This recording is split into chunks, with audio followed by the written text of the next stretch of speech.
Väčšina ľudí si myslí, že voľno automaticky znamená pokoj, ale neuroveda hovorí niečo iné. Keď zmizne tvoja štruktúra dňa, tvoj mozog začne útočiť sám na seba. Možno to cítiš aj ty. Ten zvláštny nepokoj, hluk v hlave a pocit, že aj keď nič nerobíš, si čoraz unavenejší. A to nie je náhoda. Sú to 3 psychologické chyby, ktoré robíme takmer všetci, ako náhle dostaneme viac priestoru a slobody. Dnes ti odhalím, prečo v nečinnosti doslova pálime vlastné obvody, prečo sa tvoj sviatočný kompas kazí pod tlakom sociálnych sietí a ako konečne aktivovať biologický vypínač na overthinking. Poďme sa spoločne pozrieť do hĺbky na to, čo sa deje, keď máš konečne čas nerobiť nič. Poďme na to.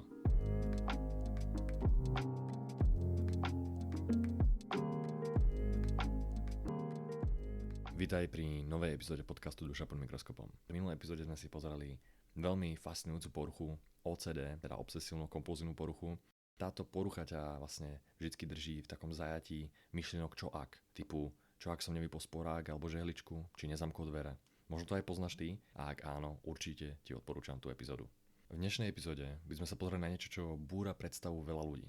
Veľa ľudí má predstavu, že keď má konečne viac voľna, hlava sa automaticky upokojí a že menej povinností znamená menej stresu.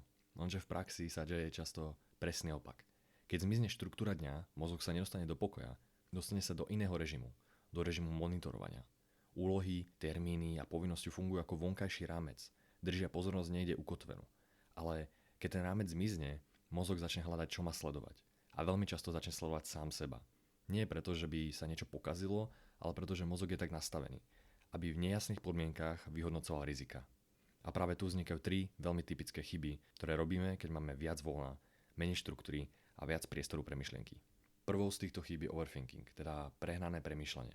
Možno si myslíš, že je to tvoja osobná chyba, ale v skutočnosti je to výsledok fascinujúceho a niekedy krutého neurologického súboja v tvojej hlave. Tvoj mozog je totiž evolučne nastavený ako stroj na riešenie problémov. Keď mu počas voľna vezmeš prácu, on neodíde na kávu ani na dovolenku, alebo si nepovie, že stačilo. On začne tie problémy umelo vytvárať, aby mal čo robiť. V tomto momente, keď sa zastavíš, v tvojej hlave vypukne vojna o tvoju pozornosť. A v tomto boji hrajú úlohu 2 hlavné mozgové siete, ktoré fungujú ako hojdačka. Keď je jedna hore, druhá musí ísť dole. Tou prvou je Default Mode Network, ktorú sme si spomínali už skoro v každom dieli, mám pocit, ale patrí aj sem. Je to sieť, ktorá sa ti aktivuje vždy, keď nemáš jasnú úlohu.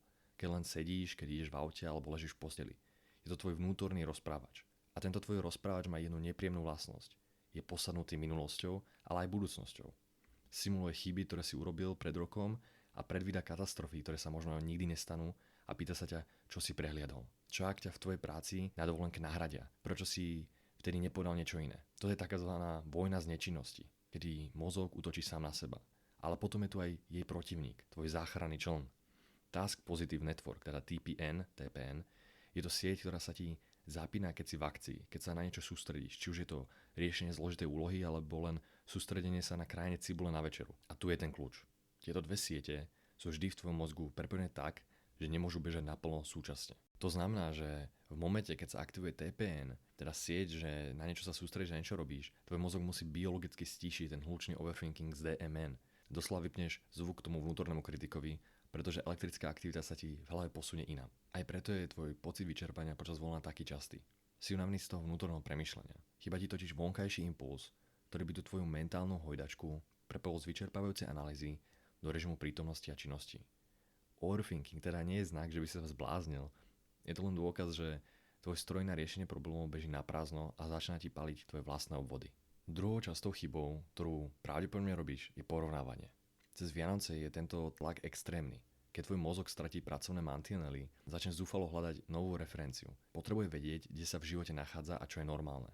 Problém je, že bez jasných cieľov sa tvoj pohľad prirodzene obracia k iným. A tu prichádza pasta sociálnych sietí. Možno sedíš v teplákoch pri 10. rozprávke a scrolluješ. Vidíš dokonalé stromčeky, zladené rodiny a stoly ako z časopisu. A vtedy vie udrieť FOMO, teda Fear of Missing Out. Strach, že tvoje Vianoce nie sú dosť dobré a že o niečo prichádzaš. Chcem však, aby si pochopil, tvoje porovnávanie nie je márnivosť. Je to doslova evolučný navigačný nástroj tvojho mozgu. Porovnávanie je kompas, ktorý ťa má držať v mape reality a spoločnosti. Lenže tvoj vianočný kompas je teraz pokazený. Porovnávaš totiž svoj backstage, teda to, čo cítiš vnútri so všetkým tým chaosom a únavou, z frontstage niekoho iného, to, čo chce, aby si videl. Porovnávaš svoju neupravenú realitu s niečím, čo iný odfotil na 10. pokus s filtrom.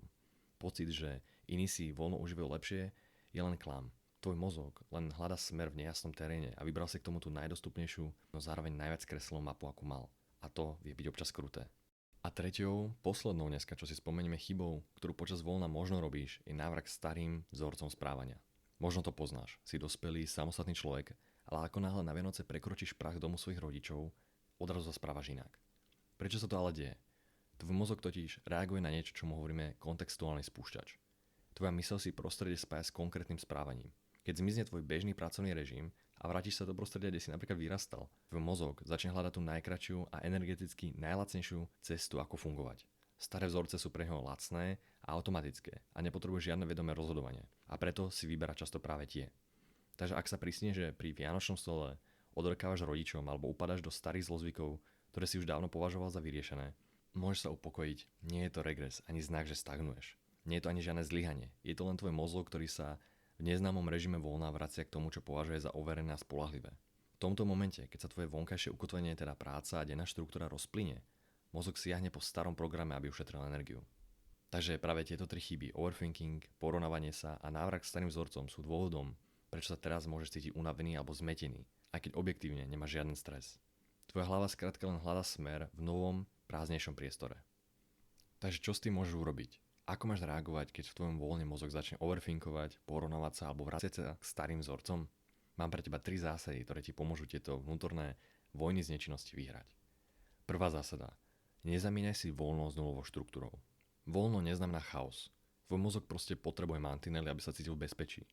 Štruktúra dňa nemusí byť o výkone, stačí, ak je to jednoduchý rámec, ktorý tvoju pozornosť niekde ukotví. Druhá zásada. Vytvor si malé, pevné body dňa. Hovorme im kotvy.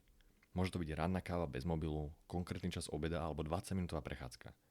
Tieto malé body aktivujú tvoju TPN sieť, tú hojdačku, o ktorej sme hovorili, a v momente, keď sa sústredíš na nejakú malú, jasnú aktivitu, tvoj mozog prestane páliť obvody a vráti sa do prítomnosti. A tretia zásada. Prestaň svoje stavy interpretovať ako problém. Ak sa cítiš zahltený alebo máš chuť sa porovnávať, neznamená to, že sa v tebe niečo kazí. Nie je to porucha, je to len prirodzená reakcia tvojho mozgu na zmenu rytmu. Stručne povedané, nejde o to, aby si na seba teraz počas sviatkov tvrdo pracoval. Ide o to, aby si nadizajnoval svoj deň tak, aby tvoj mozog mal oporu. Nedovol mu, aby sa utopil vo vlastných simuláciách len preto, že si mu nedal smer. To je jediný spôsob, ako si voľno užiť bez frustrácie a zbytočného mentálneho vyčerpania. Na záver, po všetkých 3 typických chybách, overthinkingu, porovnávaní sa a návrate k starým vzorcom, je dobre si uvedomiť jednu vec. Voľno samé o sebe nie je problém. Sviatky, voľné dni alebo zmeny režimu jednoducho vytvárajú podmienky, v ktorých mozog začne viac monitorovať a porovnávať. A preto sa niekedy cítime zahltení alebo aj unavení. Nie je to znak, že by sa niečo pokazilo, je to len dočasná zmena prostredia a rytmu. Ak ti tieto súvislosti dnes pomohli aspoň trochu stíšiť ten hluk v tvojej hlave, budem rád, ak sa o túto epizódu podelíš. Možno máš vo svojom okolí niekoho, kto sa práve teraz pod vianočným stromčekom trápi s overthinkingom alebo sa zbytočne porovnáva. Pošli mu túto epizódu. Niekedy je to najlepšie, čo môžeš pre niekoho iného urobiť. Daj mu pocit, že v tom nie je sám. A ak chceš, aby ti neušli ďalšie pohľady pod mikroskop našej duše, klikni na tlačidlo follow tu na Spotify, Apple Podcast, YouTube alebo Instagram. Každý váš odber pomáha tomuto podcastu rásť.